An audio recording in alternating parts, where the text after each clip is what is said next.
Here we go.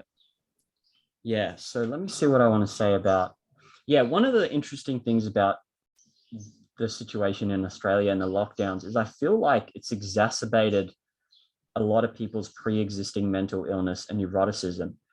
And I've been thinking a lot about that because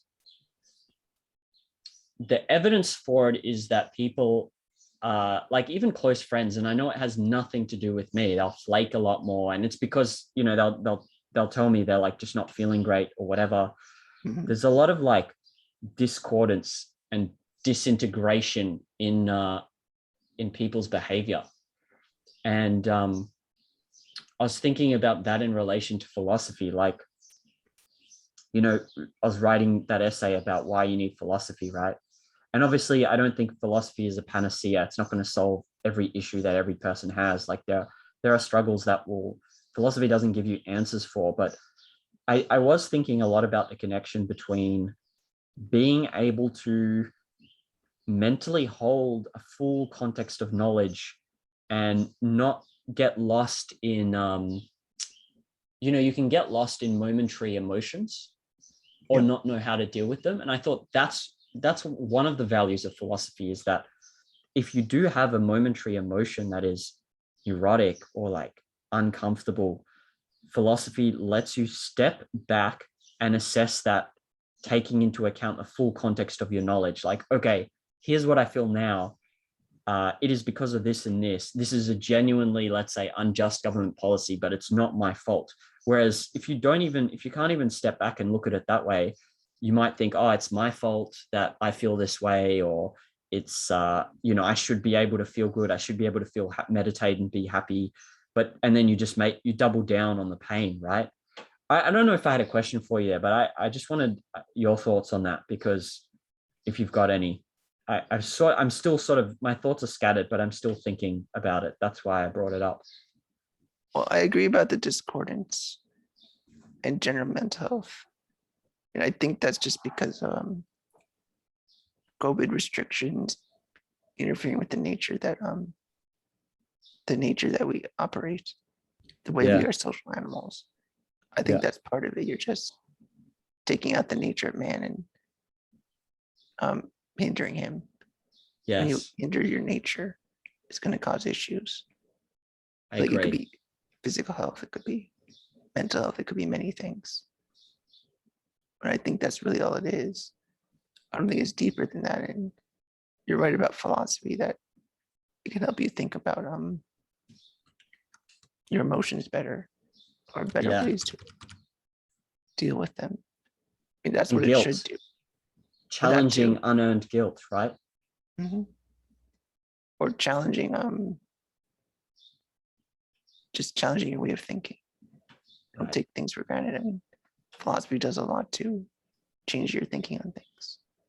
It can be therapeutic, I think, even. I think so too. Yeah. Another thing I've been thinking about, which I sort of put in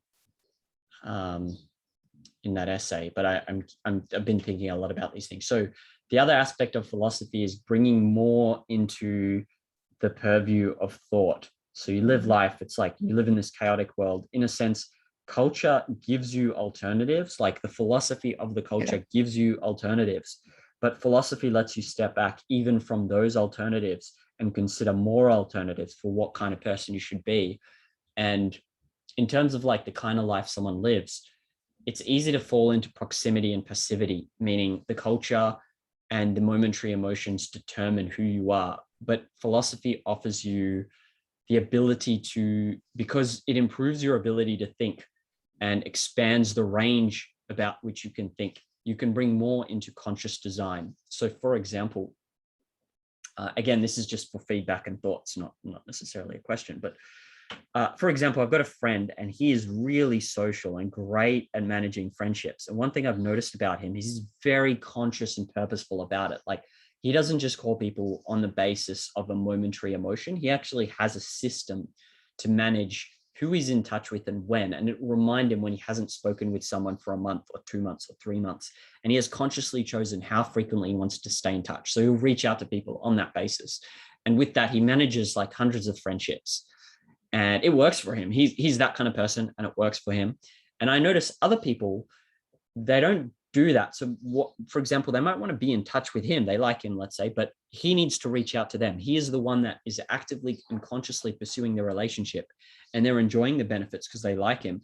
But on their own, you know, with themselves, let's say, drowning, feeling like they're drowning in life and momentary emotions, they might not reach out to him. But because he's active and conscious and purposeful, he manages to maintain those friendships. So this is another example of like conscious design philosophy, letting you think abstract and long range. And, you know, in the moment, you might not feel like reaching out to a friend, but by consciously managing and being conscious of your values, you can, and you enjoy it. And so I think that's just another point that I wanted to make. I'll probably put that into an essay later. Any thoughts? Yeah, I think that's really, really applicable. Well, just any way to think about values.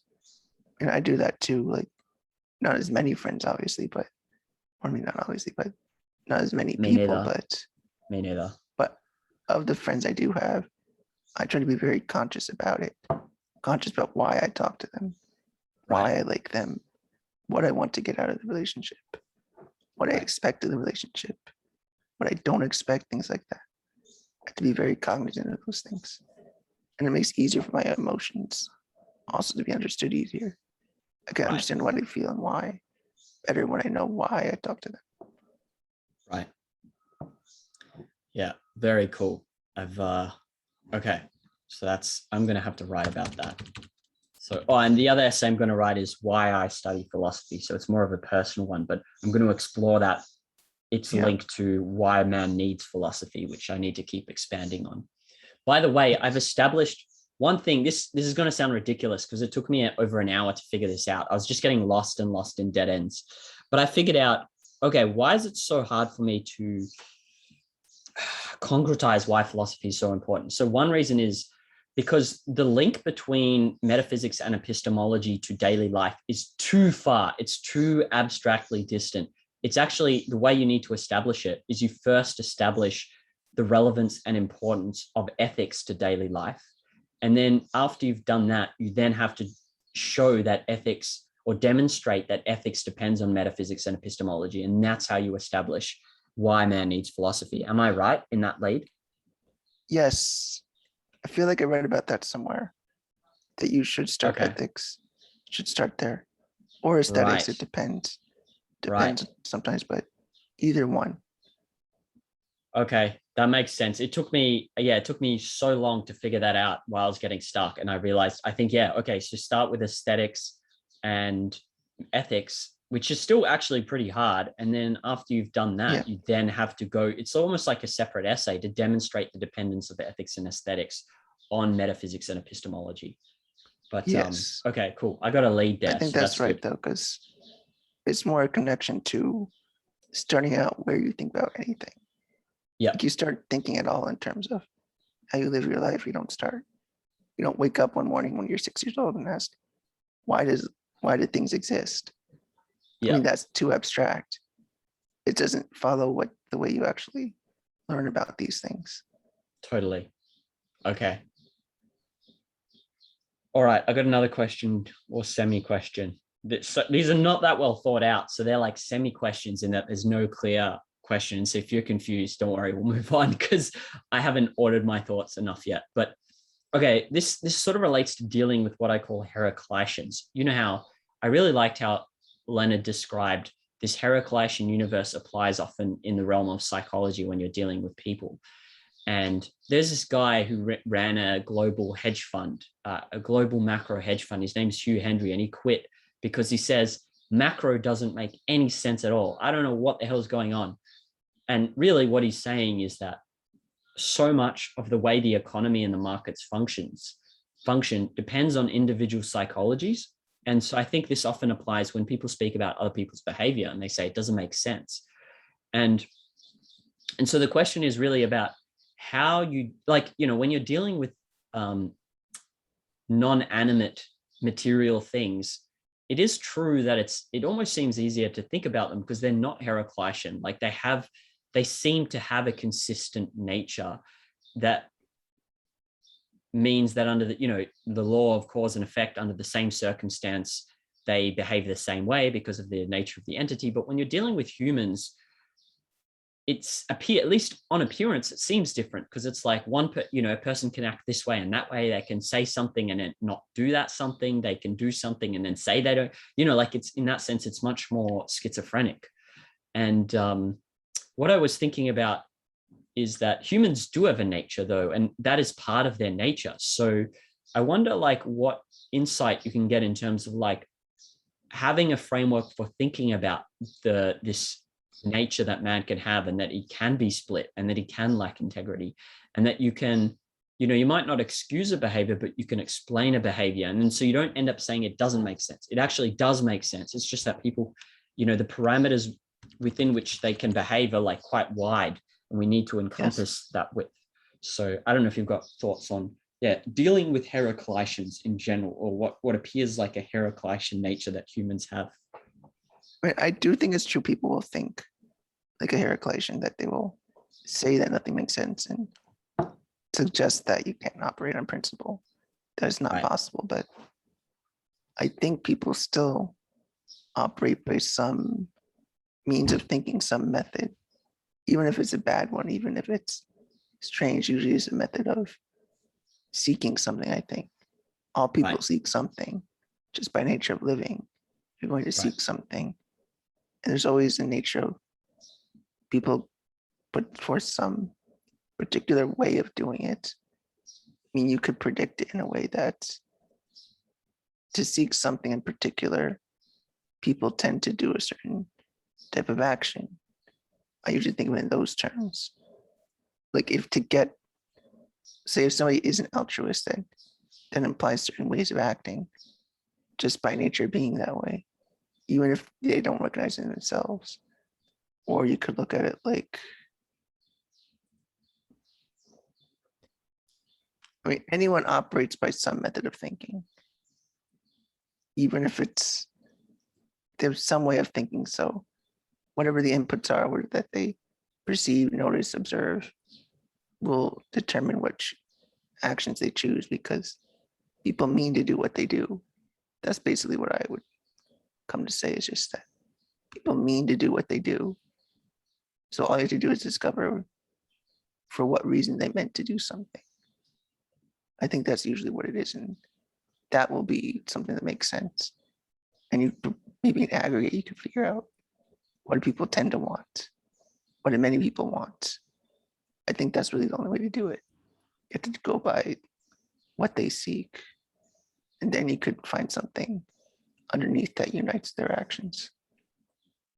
You said most people are thinking, but what about someone who's highly emotionalist? I know there's a way to explain it, but then is that really thinking still if someone's highly emotionalist? Well, it doesn't lead to random behavior. Right. I mean, sure, they'll act emotionalist, and you might not be able to talk about it in rational terms necessarily.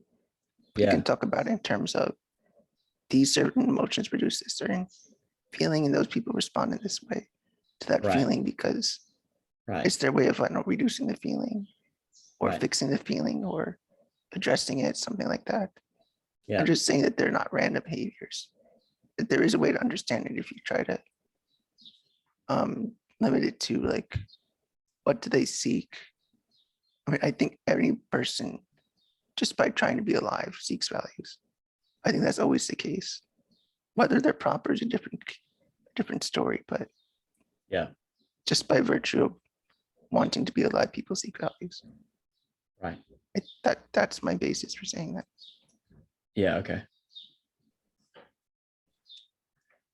What do you think of people's inability to perceive evil? I read the chapter in Vision of Ayn Rand on evil a while ago by Brandon, and I thought it was brilliant because remember we talked about that. I had this insight which we spoke about, which is like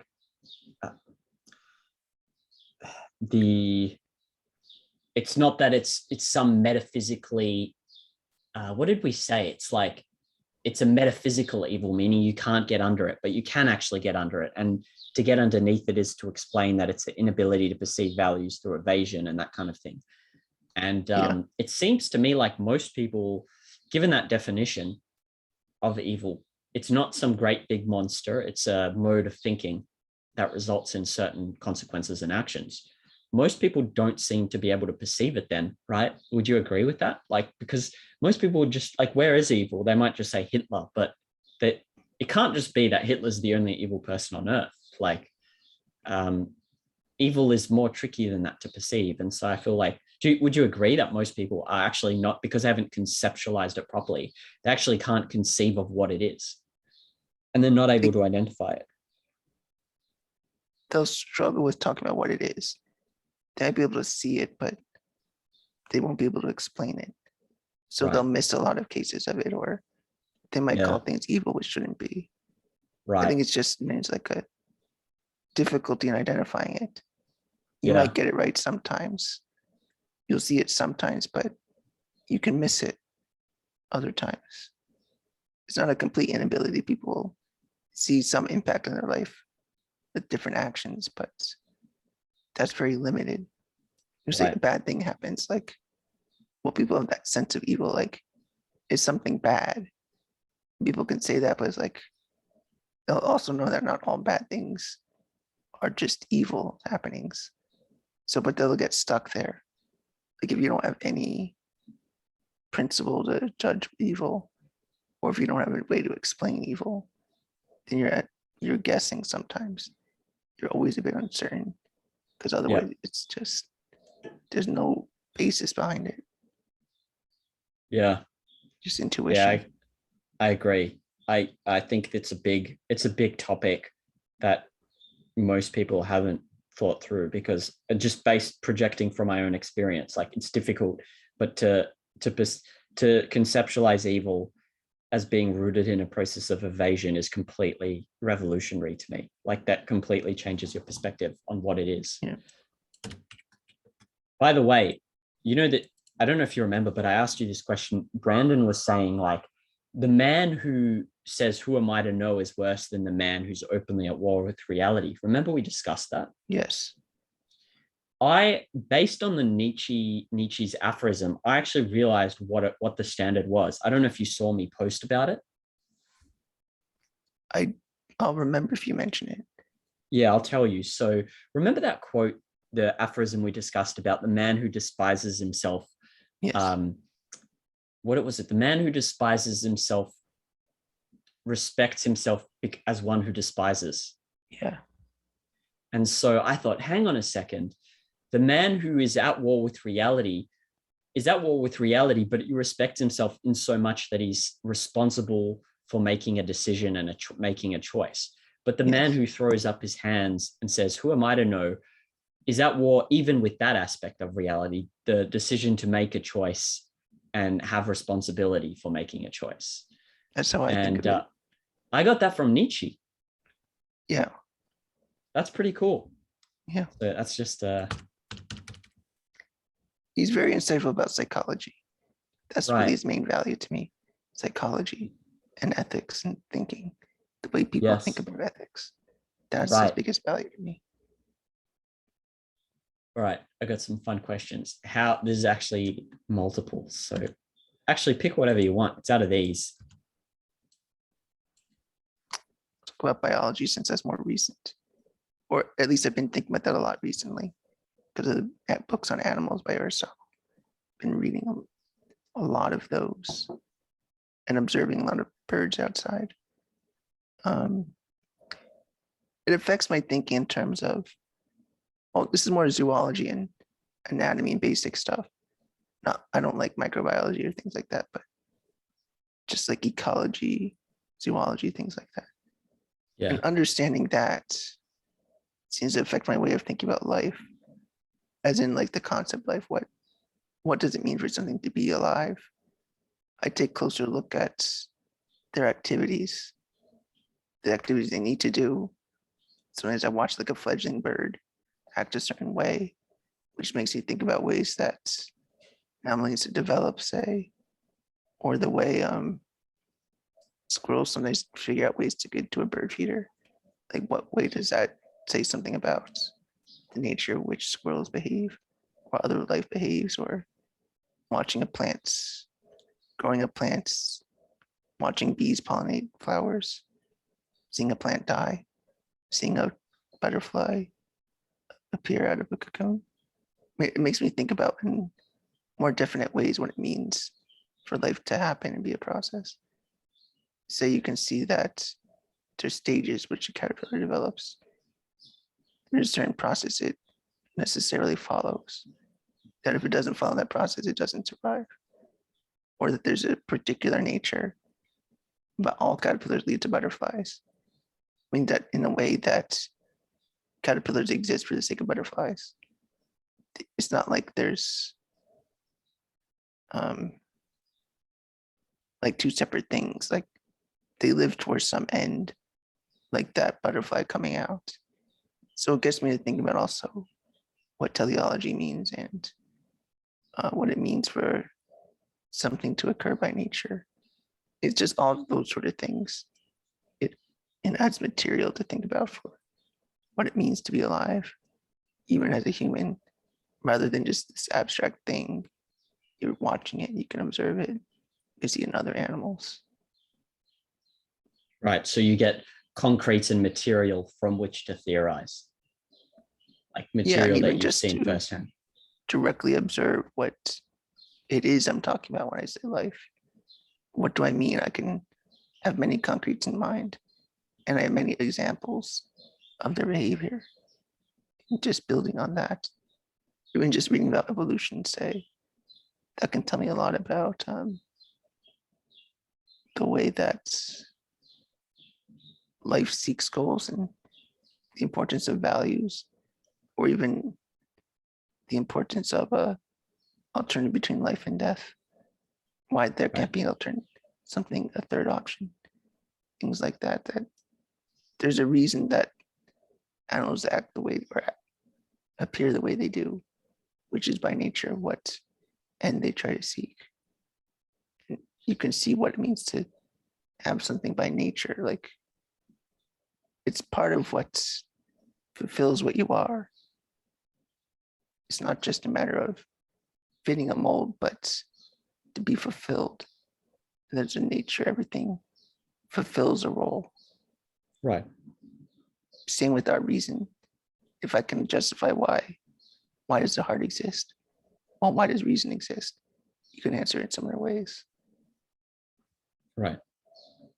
And Aristotle even asks that in terms of why do we have hands?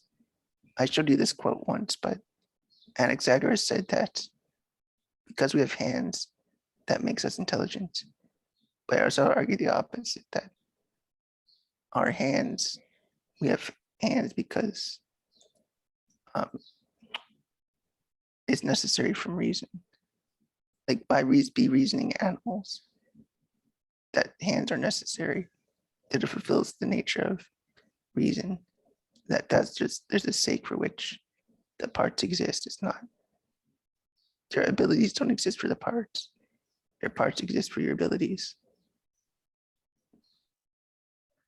Yeah, I remember you telling me. One more thought, which leads me to understand what the form is.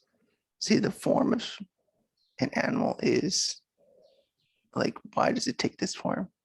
Well, it's because of the nature of its reason that makes it necessary, that needs this sort of form, this sort of pattern of operation. Yeah, you told me Aristotle said something like the man, what was it? Was with an example with a flute, that the man doesn't forget. Do you know what I'm talking about? It's better to give a flute to somebody with the ability to play flutes than a person learning to play a flute. Right. Okay, what about other languages? Like, because I saw you, I know you know Spanish and you know like a little bit of other languages, right? So what about, how has that shaped the thinking? It relates concepts easier. I find that definitely if I learned a word in Spanish, gives me a new way to think about a concept. Like I thought about the word, what's a word I've thought about more? To discover. There's two verbs for that in Spanish. One is to discover like a concrete thing. Like you discover a continent or you discover a new you find something, say, that was missing or no one knew about. There's also discover, as in you discover an abstract fact, like you discover gravity. They do distinguish between a concrete discovery and an abstract discovery, which was an interesting thing to think about. Any thoughts on, I remember, I haven't looked this up, but I remember someone telling me they're interested in linguistics because it helps them understand psychology. Because, I think they gave the example of like the way people are addressed in Japanese reflect something about the culture. Do you have any thoughts on the linguistics as a study to give insight into psychology? Yes. In terms of, well, in ancient Greece, the word for reason was usually logos, which was because it was logos as in language, because language, it seems to be, our ability to speak reflects our ability to reason. By speaking, you're in a way reasoning, because you have to put together concepts and all that. So they said logos, as in the process of reasoning. Reason was something else, but when you're thinking, deliberating, or saying things, that's logos. And that's what the Greeks thought of it as, which, as in language itself is the tool of reason. And that language is what characterizes reason and distinguishes man from the animals as well.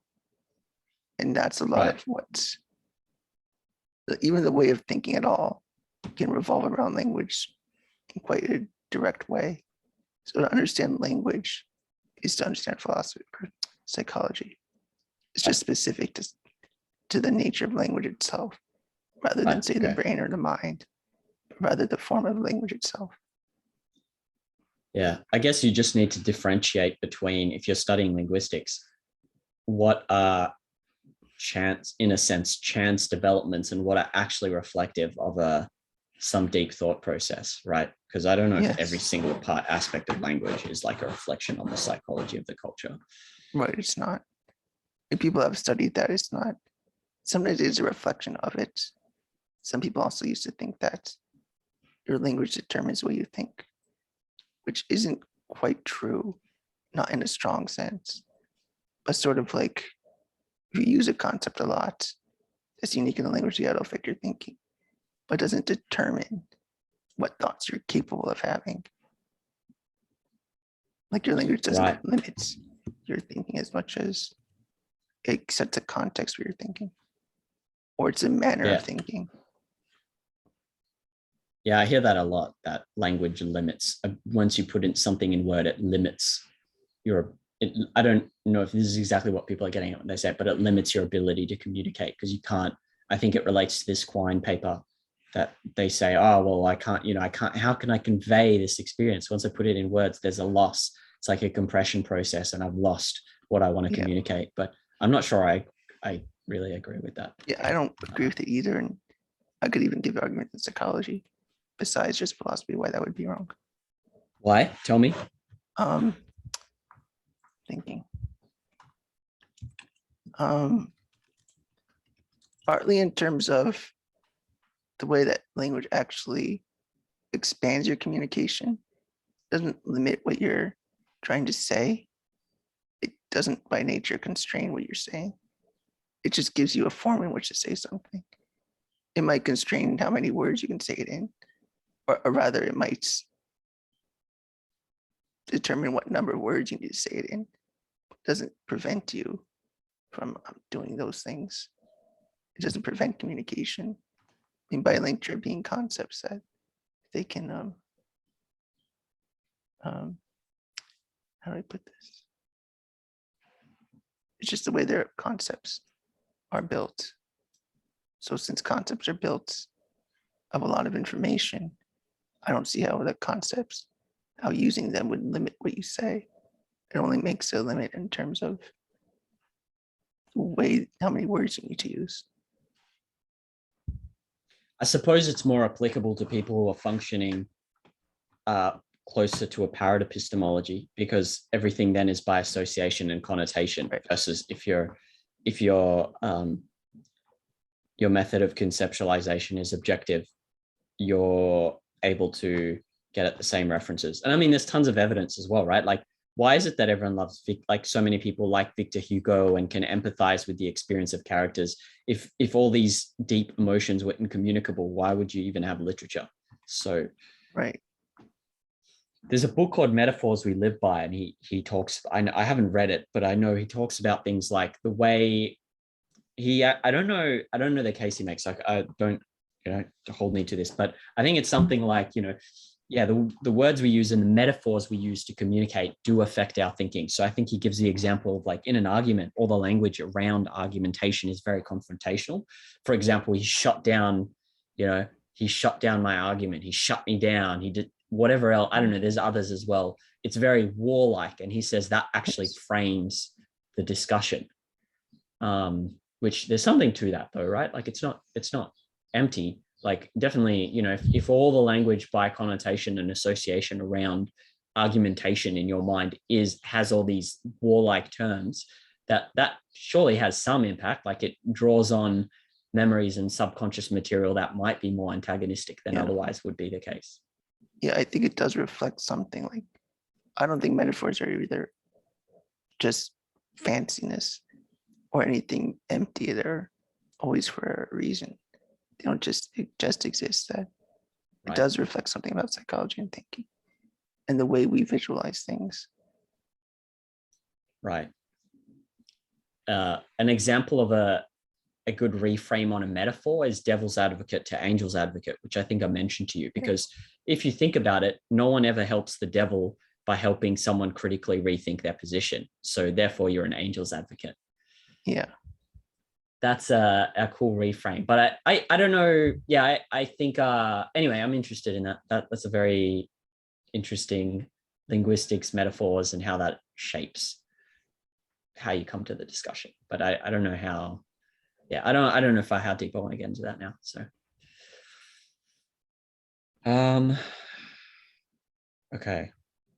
What are your thoughts about like the idea of values having power over us? So what I was thinking about was, if someone is striving for something that is out of their control, in a sense, like, let's say they want to rule other people, or they want a desire for all total power over others, there's a sense of impotence that has to come from that, because you can't, it's impossible, right, to have full control over other people because they're independent and they can reason for themselves, and you can't actually change what they think. You can get them to fake things, but the resulting emotion from that is this sense of, like, they have power over me. But if I'm trying to look at it from the perspective of this person, like, they would have to feel some sense of other people have power over me. And if you want to get more specific or precise about what the emotion they would feel is saying, it's that they value this thing, and this thing is irrational. And because it's irrational, they're impotent to obtain it. And so the resulting emotional evaluation would be something like, these values, these people have power over me.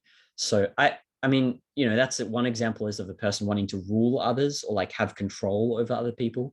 Another example might be, this is not as maybe malevolent, let's say someone just wants to be a famous musician. There's so much out of his control, but let's say it's his burning passion. Wouldn't he also have that sense of, like, my values have power over me? It's like this sense of impotence. I would characterize it more like there's interaction between the value and valuer, that you can't just separate them. You can't say there's a value and has a power. Like, well, values only exist insofar as there's someone who values it, right, and it attracts a want. Or I'm trying to say there has to be, like, both the cause and the mover of the action. Like, the value attracts you, but then you choose to seek it. It's like a mutual attraction, I would say.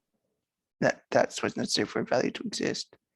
So you could say a value has a power in the sense that it shows something that is desirable, that you would want. I mean, in that sense, it has a power because it is attracting you.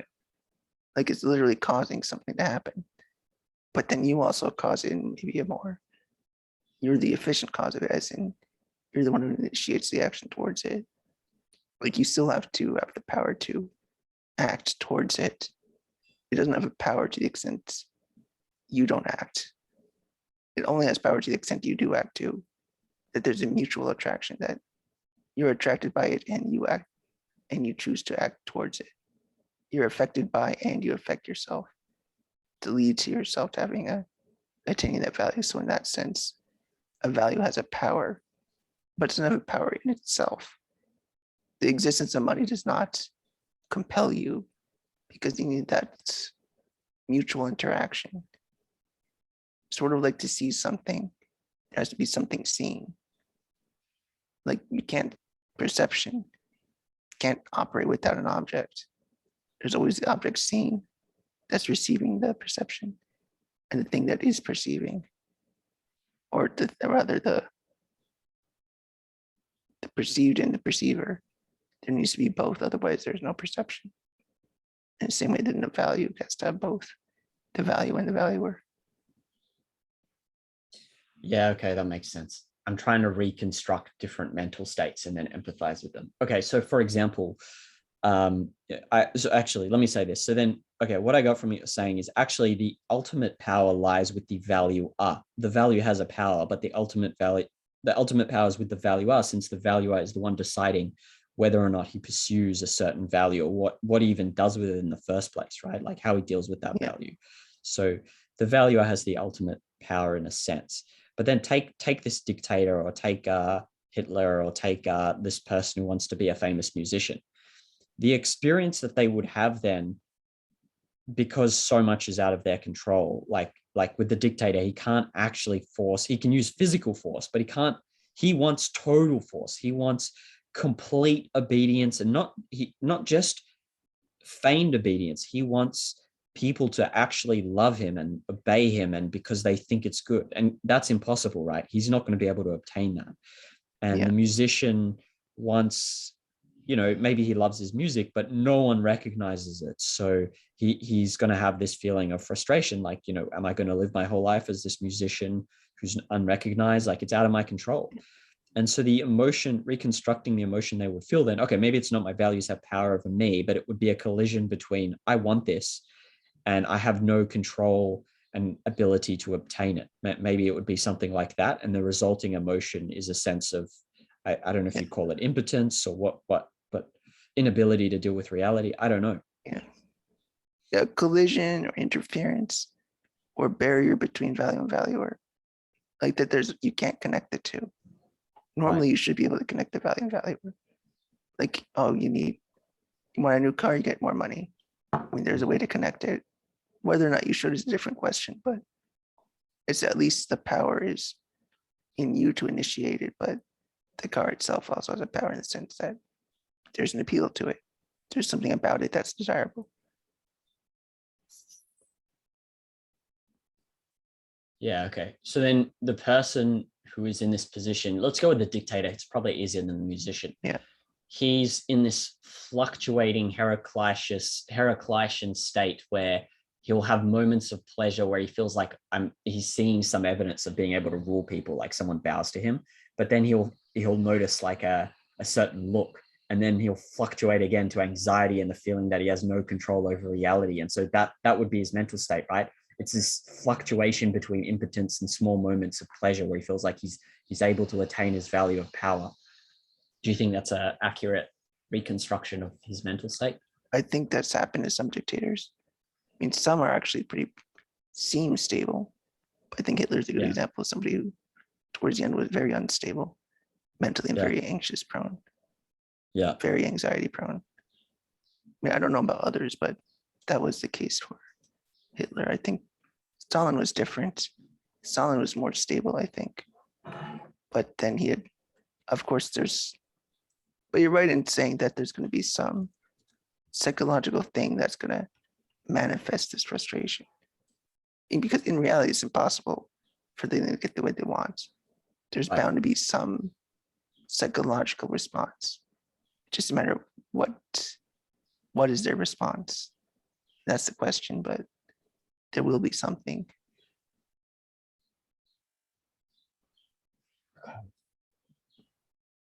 I've got a question about projection.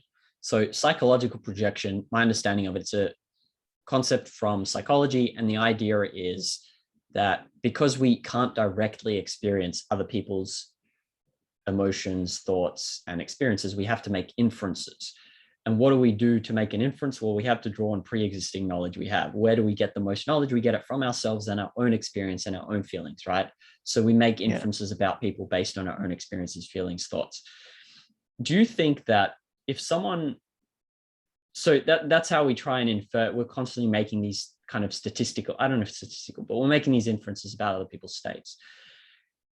And is there a sense in which that's kind of primacy of consciousness, because you're making this inference and it's based on your own experience, emotions, and thoughts, but the other person is a set. Okay, yeah, go on. Yeah, it comes from Freud specifically. He's the first one to Comes come from up with what? it. Freud, who I do think has that kind of bent, is more primacy of consciousness. But yes, I think projection would be. I mean, sometimes you can make that inference, like, oh, it's a reasonable guess that people might do this. But you have to have reasons to say so. We need more than just like, I've experienced this. It could be like, oh, I'm part of the same club or somewhere, or have a similar mental illness, or I have a similar family life, or something like that. You can't just go on like, oh, my experience is thinking is this way, so I'm going to say you must react the same way. I mean, I think that's valid in terms of when you really do have some basis to say there's a commonality of thinking. But I think people often use it as like, oh, they think one person thinks, you say, I think this way, so everybody thinks this way, or I'm only basing my thoughts on the way I think, without taking into consideration why they might act differently. It's usually just taking your own experience to say somebody else who's acting, their motivations and their reasons, without being able to think of other reasons. Do you think there's universal ground for being able to empathize with different motivations then? Because I would imagine that if it's we kind of need to project, right? We need to make inferences. Otherwise you can't deal with people moment to moment. So then do you think there are kinds of thinking that you almost just have to accept without having an understanding of how that could possibly be? Like let's say you're dealing, yeah. I think sometimes. Like, I don't think you use projection as a principle, but I think there are instances where it could be valid to do something similar. Like what you're saying, I mean, there are certain emotions, I think, that exist by virtue of being human, but it's hard to discover those. But you can't start there. I mean, that's somewhere you have to end up. Like, I've also, know like that there's a certain principle behind why certain emotions, and you could use that. Like if say everybody has if there's a general way that people get angry, then you could project it to a certain degree. I mean, people don't respond in anger to any random thing. There's always some, like, what is the reason for the concept anger? Like there's something in common. I think you have to do something like that. So projection can be a form of primacy of consciousness, but we also need to function by making inferences and generalizations about people, right? So we kind of have to project.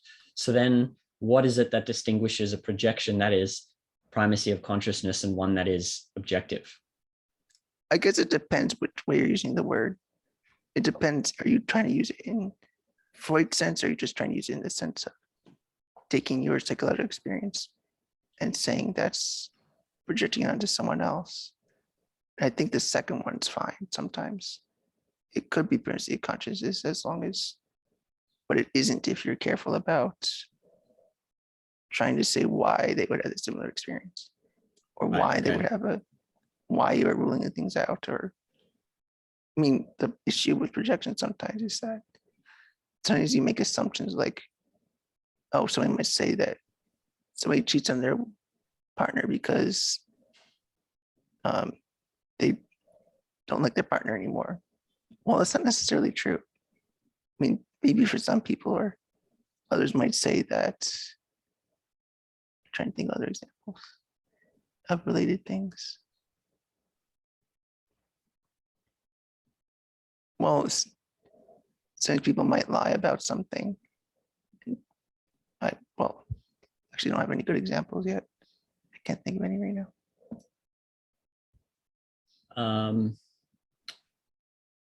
I could probably think of some. So yeah, the example about the cheating person is a good example.